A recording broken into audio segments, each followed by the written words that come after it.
أعوذ بالله من الشيطان الرجيم. بسم الله الرحمن الرحيم.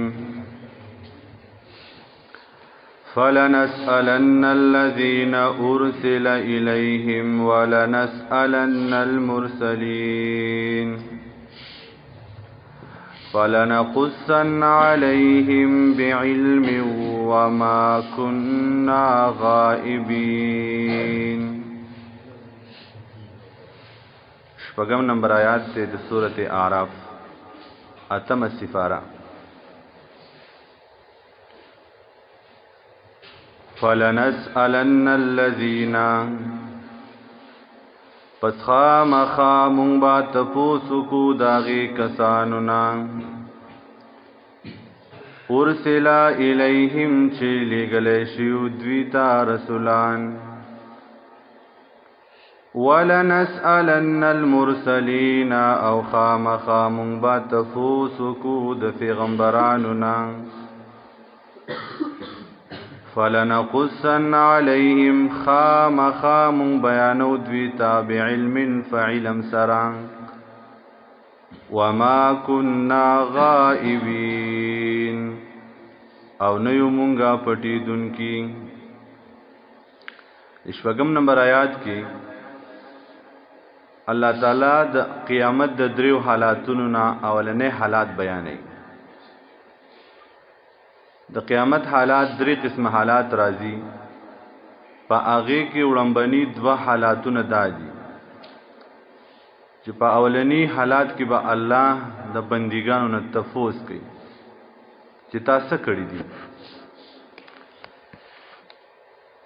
بیا به د رسولانو نه تفوس کوي چې تاسو خپل امتونو څه قسمه جواب درکړو. نو عالمان ذکر کوي دا تفوسونه به مختلف قسمه د هر چانه به تفوس کیږي. نو د رسولانو نه بعد دعوت ورکول مبارک تفوس کیږي. نو چاله چې څومره علم ورکړل شي دا غنه به داغه د علم مطابق تفوس کیږي چې تاسو قسم علم زده کړو څومره دی بل ته خوولو او څومره دی په عمل کړو. نو د هر چانه به مختلف قسمه تفوسونه کیږي. دلته کې ذکر کوي چې د رسولانو نه به هم تفوس کیږي. نو د رسولانو نه به د هغوی د دعوت په باره کې تفوس کوي. سورۃ احزاب اتم نمبر آیات کې الله ذکر کړی دی چې د رښتونو خلکو نه به د هغوی د رښتیا په باره کې تفوس کیږي. او دا تفوس د امت چې بکیږي چې څومره پورې یو انسان له الله اختیار ورکړی دی دومره پورې به د هغه نه تفوس کېدلی شي. او د پیغمبرانو نه به تفوس کېږي چې تاسو دعوت رسولی څومره حده خلکو منلی قوم څه جواب درکړو. سورۃ مائده 109 نمبر آیات کې د پیغمبرانو متعلق الله تفوس ذکر کړی دی. یوم یجمع الله الرسل فیقول ماذا اجبتم. فکم ورځ چې الله راجمع کی رسولانو لرا الله به فرمای ماذا اجبتم دې خلکو تاسو لا څه جواب درکړو. نو پیغمبران به وی جواب کوي قالوا لا علم لنا اے الله مونږ له علم نشته انک انت العلام الغیوب. تو خو په پټو خبرو باندې علامه د ټولو نه زیات عالم الله. الله کوم چې مونږ له جواب را کړو ته هغه نه با خبرې مونږ له علم نشته. د عام خلکو نه به یوازې تفوس د دین کې چې تاسو کړیو. عالمانو د تفسیر ذکر کړی دي چې د عوام خلکو نه د دې باره کې تفوس کیږي چې دا عمل دی ولی کړی دی یا دې دا عمل ولی نه دی کړی. حرام او ناجایز عمل دا دی ولی کړی دی او جایز عمل دی ولی نه کوو. نو د دې مبارک به د خلکو نه تفوس کیږي. دویم تفوس به د عوامو نه دا کیږي چې دا پلانې عمل دي د چا په طریقه باندې کړی دی. نو یوازې دا تفوسونه خو په ظاهره باندې مسلمان ته ډېر آسان ښکاري، خو چې د قیامت په ورځ باندې عالمان ذکر کوي چې الله یو بنده ته ووایي چې دا فلان کې عمل دی د چا په طریقه کړی دی، نو دا انسان په دې اولنی تفوس کې هم ناکام راشي. نن سبا هر عمل زموږ ګوري الله نبی علیہ الصلوۃ والسلام اسوه حسنه را لېږلې ده، ولکم فی رسول الله اسوه حسنه. ستاسو د فاره د نبی علیہ السلام زندگی بهترین نمونه ده، رول ماډل ده. هغه ته ګوره خپل رسم رواج پاکه طریقه باندې کوي. د نبی علیہ الصلوۃ والسلام رسالت مکمل ده، د ذره بر نقصان نبی علیہ السلام په خپل دعوت کې نه ده کړی. ای صحابي فرمای وای مونږ ته د الله پیغمبر د وړو بولو د کولو چلم خولې دی، مونږ ته نبی علیہ الصلوۃ والسلام د پوزي پاکولو چلم خولې دی. د الله پیغمبر مبارک زندگی پاغه کې هیڅ یو داسې خبره نشته چې هغه پټه پاتې شي وي. خو زما استا کار دی چې الله یو بنده د قیامت پر ورځ را پاسي چې وایا بنده ستا په کور کې چې خادي راغلی و، تا خادي د پیغمبر په طریقه ولې نه کوله؟ تا خپل رسم و رواج د پیغمبر په طریقه باندې ولې نه کوو؟ نو یاد ساتئ چې د یو مسلمان سره به نن دور د یو مسلمان سره به جواب نه وي. نو نن سبا هر هغه کارونه زمونږ استادو په ودونو او په کویدنو کې په کورنۍ غمخادۍ کې داسې شامل شوي دي زمارونو چې د هغې نه د الله سره څه تعلق شته او نه د پیغمبر سره څه تعلق شته، او جان بوجھ کې یو انسان کوي او چې نه کوي وایي پوزه به مې کټ شي. په غمونو کې داسې رواجونه او رسمونه کېږي که ته ورته وایې مه کوه نو وایي خلک به راپورې خبرې کوي، وایي چې خپل مړی اسې ښخ کړو، نه یې پسې ممپلي ویشل، نه یې پسې صابونونه ویشل، نه یې په مقبرو کې نور څه داسې غیر شرعي رسمونه ادا کړل. وی خلک به وایي چې په ابۍ پسې اړو څه خیراتي نه کړل، د دې نوم دپاره خلک لګیا دي. وایي پوزه به مې کټ شي بیا به راپورې خلک خبرې کوي. دا ډېر خلک داسې کوي د خلکو د خبرو د بچ کېدو دپاره چې د خلکو خبرو نه بچ شو، دا رسمونه او رواجونه په ځان باندې هغې څه کړي دي. زمونږ خپلوانو کې زنانه وفات شوه، هغه ماته وی څه وکړو؟ دا صابونونه 2-3 کاټن راوړی شوي دي، وی دې سره څه وکړو؟ وی ته راته شرعي طریقه وښیه.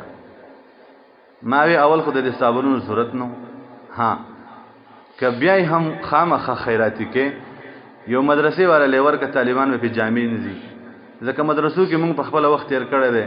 تیل او صابون دا د هر طالب بنیادی ضرورت دی. نو ما وی مدرسو والا لیور کا یو چکی به طالب ته ورسي، هفته کې به ځان یو جوړه جامې ونیسي، چې څونه پورې په دې جامو هغه عبادت کوي ځان تعلیم حاصلوي ستا به اجر کېږي.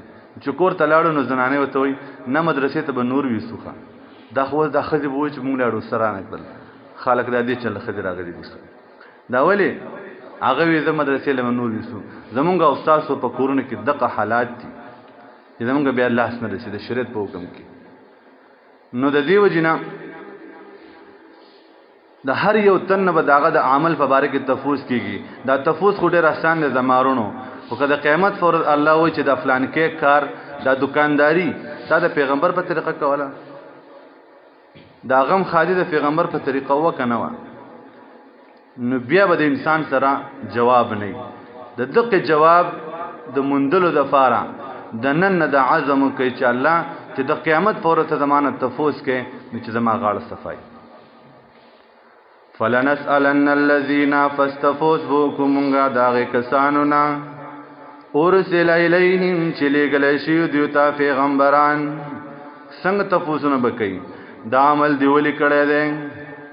ولې د دین د عمل نه کوم د چا په طریقه باندې د عمل کړی دی نو دغه جواب بیا پکار دی نو چې الله تفوس کوي جواب د نن تیار کوي فلنقصن ولنسألن المرسلين خامخام با تفوس کو د لګل شونا عالمان ذکر کوي هر دای د حق ته مراد دی ما ته وای تا ته وای هر چا ته وای تا ورته ویلو کنو نو پیغمبران وای الله ما رسولي وا هر تبلیغي وای الله ما ولا غوګونو ته خبر رسولي وا نو زما غاړه خلاصه ده وس بستانه تفوس کیږي چې تسکه فلنقصن عليهم نم خام بیانو فدی باندې بعلم فعلم سرا وما كنا غائبين او نه مونږه غایبیدون کی والوزن يومئذ الحق وزن د عملونو با فدغه ورځ باندې بالکل رښتیاوي دا دویم حالات ته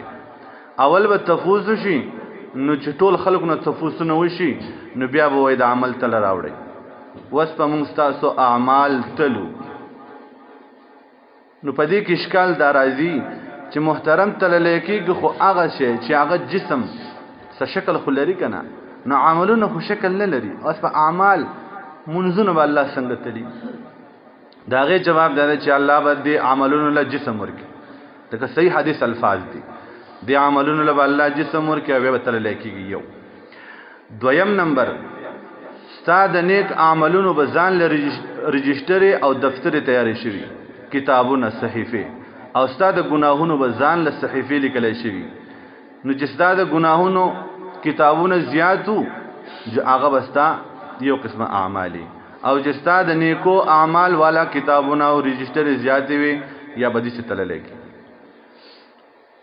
او بل خبره ده چې الله با د قران او د سنت یو تلق قائم کی نکنن سبا جدید ساينسي دور دی هوا ګرمي او یخني تل لیکيږي کنه تل لیکي وګوره ساده په د جمعات کې غړې لګیږي د پاره کې ساده ټمپریچر خې کنه 11 د 12 ټمپریچر احساسو نن سبا دور کې نن سبا د حالات راوتی دي چې هغه د انسان یخني ګرمي هواګانی خباقیده تلی نو لست اعمال الله نشي تلله والوزن تلا د عملونو یومئذ فذغورز باندې الحق بالکل رشتیا ده الله به د قران او د حدیث تل راولي استه هر یو عمل به د قران او د حدیث سره تل لګيږي چې په دغه باندې فورو جو صحیح چې په دغه باندې فور نو جو پیل نو هر یو کار چې کوي وي په دې کې د قران او د حدیث طریقه لټوي